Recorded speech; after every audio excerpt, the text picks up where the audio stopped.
Ahojte, ja som Ivona a dnes vám ukážem, ako som namaľovala takýto portrét tigra s malým prekvapením na konci.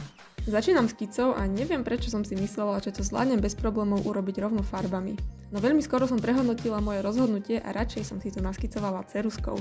Tento obraz som maľovala pomocou akrylových farieb a keďže to nie je moja primárna technika, dosť som sa s tým natrápila. No keď sa chceme v niečom zlepšiť, tak je trošku potrebné sa s tým potrápiť. Pri maľbe takýchto chlpatých zvierat sa mi osvedčila technika najprv si urobiť tmavý podklad, na ktorý potom maľujem svetlejšie chlpy. Môže sa zdať, že na biele zviera budeme potrebovať len bielu farbu, ale umelci mi dajú určite za pravdu, že to vôbec nie je tak. Postupne som vyfarbovala tie najtmavšie miesta a pripravila si podklad, kde budú čierne pásiky. Na tomto obraze som nemala v pláne dávať veľmi veľa detailov, keďže kombinácia akryl plus mini štetec na chlpy mi nedávala také dobré výsledky, ako keď to isté maľujem napríklad oleovými farbami. Na srdc som preto použila takýto drsný štetec, ktorý mám už od základnej školy a aj tak patrične vyzerá. Ale vyšlo to s ním prekvapivo celkom dobre. Menšie detaily som maľovala takýmto plochým štetcom, no a na tie najmenšie som použila zase takýto okrúhly mini štetec.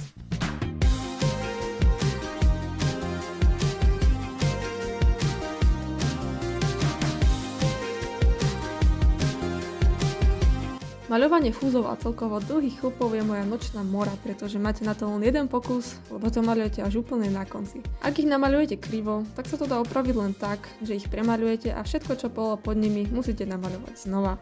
No a čo sa týka toho prekvapenia, keďže v minulosti mali u mňa úspech svietiace farby na obrazoch, rozhodla som sa pridať svietiacu farbu aj na tento obraz. Takéto farby v sebe obsahujú fosfor, ktorý po vystavení svetlu v tme fosforeskuje.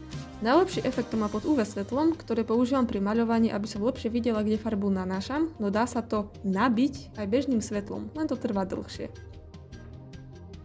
A to už je finálny výsledok.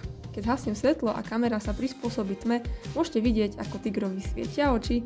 Tak čo poviete, bali by ste sa takého pohľadu zo steny, keď idete v noci na vecko? Dajte mi vedieť do komentára, čo by ste si prijali u mňa vidieť na budúce a nezabudnite mi dať odber a takisto sledovať moje ďalšie sociálne siete, kde toho mám momentálne oveľa viac ako sem na YouTube. Čaute!